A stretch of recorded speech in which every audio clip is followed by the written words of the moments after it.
Bell-bottoms swayed under disco balls. Radios blasted from wood-paneled cars. And in 1975, a flood of songs hit the airwaves. But only a few etched themselves into memory before vanishing almost overnight. Believe it or not, some of these so-called one-hit wonders outsold artists we now call legends. But why did they disappear? How could something so catchy, so culturally electric, fade into silence? Today, we're taking you on a trip back to 1975 to rediscover 10 unforgettable one-hit wonders that lit up the charts, captured our hearts, and then vanished without a trace. From smooth soul to glitter glam disco and breezy rock classics, you'll hear the stories behind the voices, the brief bursts of fame, and the moments that made these songs timeless, even if the artists never struck gold again. Buckle up, because your next favorite forgotten hit might be just seconds away. Number 1. Van McCoy and the Soul City Symphony, The Hustle. Do the hustle! Do the hustle! Picture this. It's 1975, and dance floors are erupting with spinning bodies, glittering lights, and a brand new rhythm that no one can resist. That rhythm, do the hustle! Van McCoy's instrumental disco smash didn't just top the Billboard Hot 100, it ignited a cultural movement. People were lining up, literally, to learn the dance, from high school gyms to underground clubs in Manhattan. It was more than just a track. It was a command, a pulse, an identity. McCoy, a classically trained musician and producer, hadn't even planned to record The Hustle. It came together almost by accident after his music partner saw people doing the dance in New York's clubs. The recording featured a full orchestra with soaring strings and a relentless groove, injecting class into the raw disco scene. It was elegant, hypnotic, and impossible to ignore. Within months, the song had sold over 1 million copies. But just as quickly as it exploded, McCoy's fame fizzled. Despite a few follow-ups, none stuck. In fact, The Hustle remained his only real hit. Tragically, Van McCoy passed away just 4 years later at only 39, leaving behind a legacy that's often reduced to just one word: hustle. And yet without him, disco's golden age might never have started. So next time you hear that whistle and string combo, remember, it wasn't just a dance. It was a movement sparked by one man, who never got to see how far it would go. But if you thought disco had a monopoly on drama, wait till you hear the tortured story behind one of 1975's most parodied heartbreak ballads. Number 2. Morris Albert, Feelings. Feelings of love. Feelings? Nothing more than feelings. You're either cringing or sighing right now, right? Morris Albert's syrupy soft rock ballad became the love anthem of 1975. It climbed all the way to number 1. 6 on the Billboard Hot 100 and earned a Grammy nomination.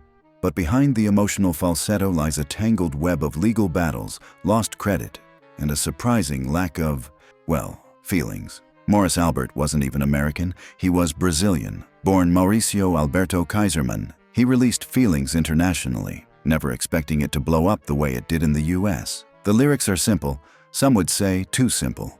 But they hit an emotional nerve in a decade that loved its vulnerability raw. People slow danced to it at weddings, cried to it after breakups. And then, almost as fast as it rose, the song became a punchline. Comedians mocked it, lounge singers mangled it. Even the Muppets took a jab. But the real blow came when it was discovered Morris had copied the melody from a French song called Pour Toi, composed by Lulu Gastet. A lawsuit followed, and Gastet was awarded 88% of the royalties. Ouch. After that, Morris Albert essentially vanished from the spotlight. No follow-up hit, no redemption arc, just one big emotional explosion, then silence. But next up is a voice so angelic, it could melt glass, and a hit that was literally a lullaby to her baby daughter, until life hit her with something much harder. Number 3, Minnie Riperton, Lovin You. Because you're beautiful, making love with you is all. Close your eyes and imagine the softest breeze, a field of flowers, morning sunlight pouring through gauzy curtains. Now, imagine a voice, pure, light, soaring into whistle tones that feel almost unreal. That's Minnie Riperton's Lovin You, a song unlike anything else in 1975, or really, ever. It wasn't just a ballad. It was a lullaby for her baby daughter, Maya. Yes, that Maya, comedian and actress Maya Rudolph. Lovin You hit number 1. Won on the Billboard Hot 100 and introduced the world to Riperton's 5-octave range, including that legendary high F6 note at the song's peak. It was intimate, innocent, and haunting. Produced with Stevie Wonder under the pseudonym El Toro Negro, the song felt like it was whispered into your soul. But beneath the sweetness was something painful. At the time of recording, Minnie had just been diagnosed with breast cancer. She kept it private, choosing instead to focus on her music and family.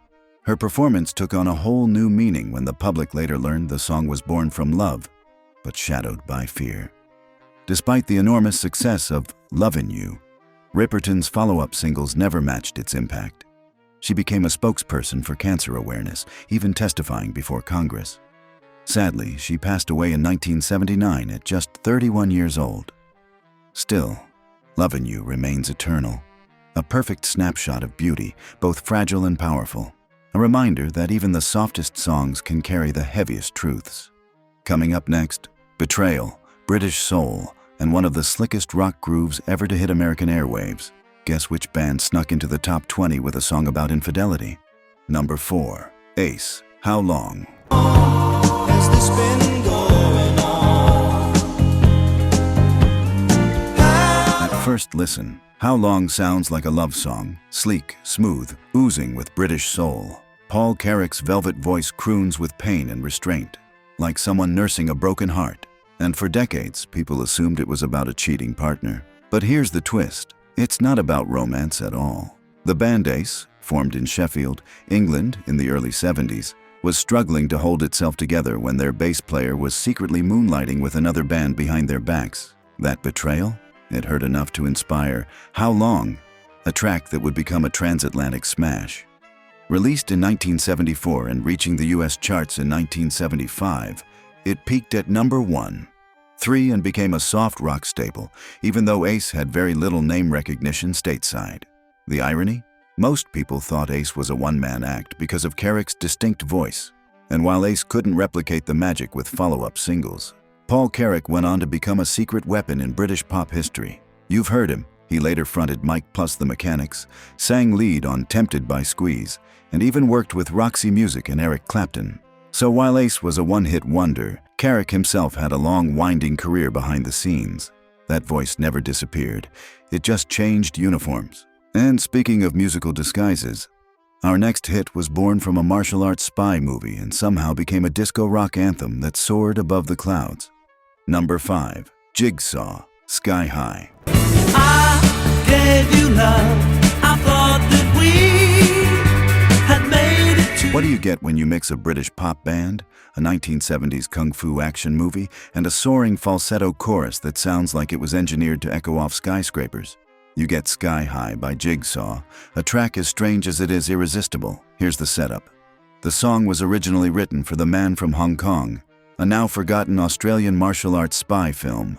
Think James Bond meets Bruce Lee, with a funk-laced soundtrack, but Sky High outlived its source material by miles.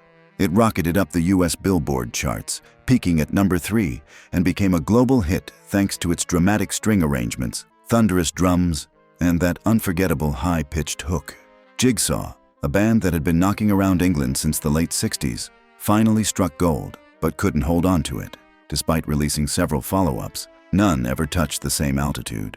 Even more bizarre, the song found unexpected second lives. It became a wrestling theme in the 1980s and even made a comeback in Mexican radio charts in the 2000s. But back in 1975, it felt like a song out of nowhere. It didn't belong to one genre. It was rock, pop, disco, and cinema, all blended into a swirling, sky-bound sugar rush.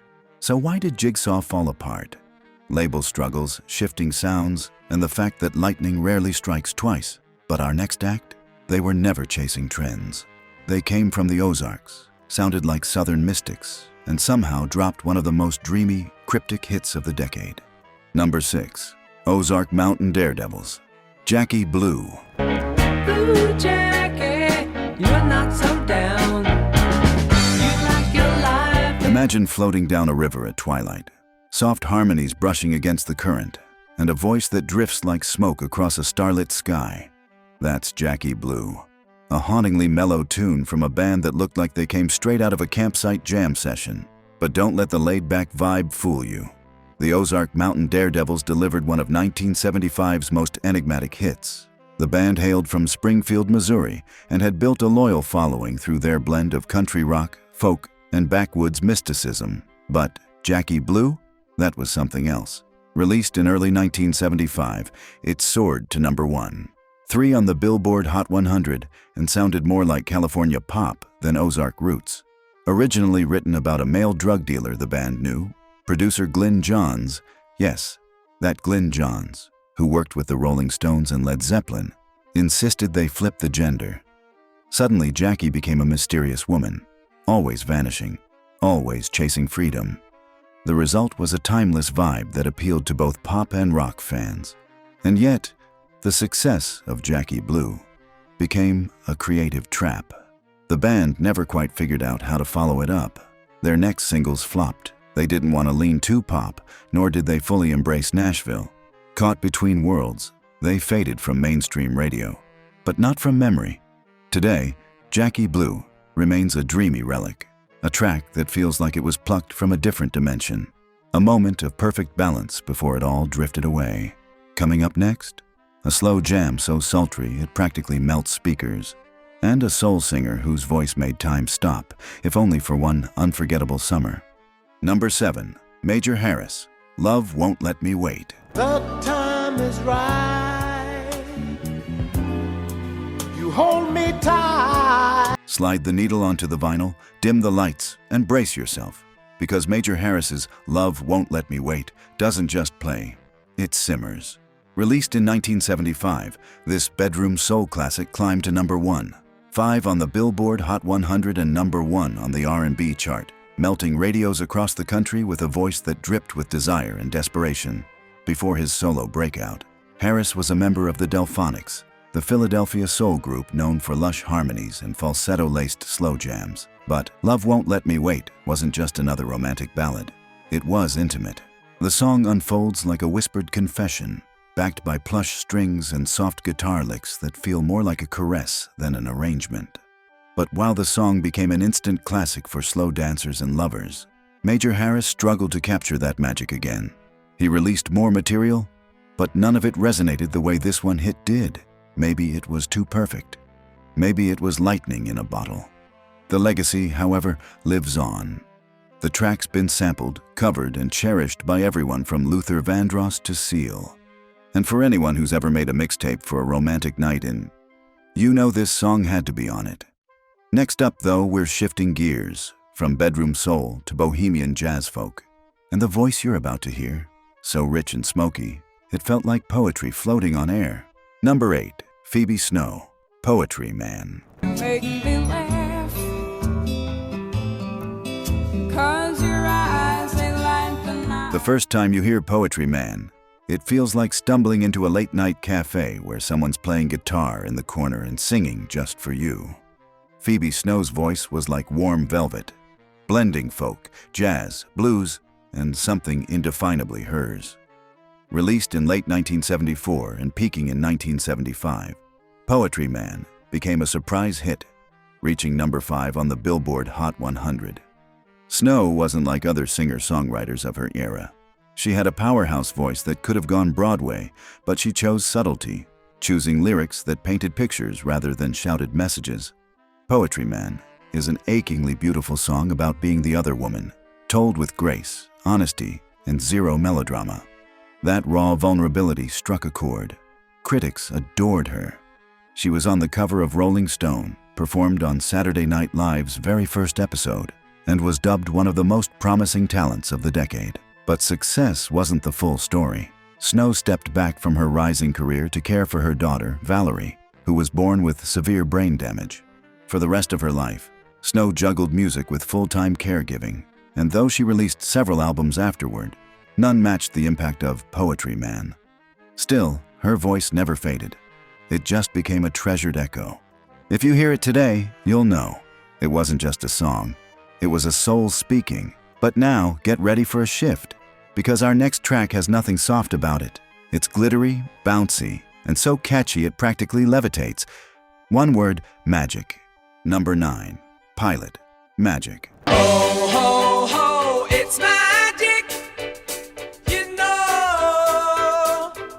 Ho ho ho, it's magic. You know, admit it, you just sang that, didn't you? That's how sticky Pilot's 1975 hit Magic is. It's the kind of track that feels like sunshine in musical form, bright, upbeat, and perfectly polished for AM radio. But behind its bubblegum surface is a band that never quite figured out what to do after hitting pop perfection on the first try. Pilot hailed from Edinburgh, Scotland, and was made up of former members of the Bay City Rollers. Magic was their debut single, and it exploded. It hit number 5 on the Billboard Hot 100 and became an anthem of unfiltered optimism.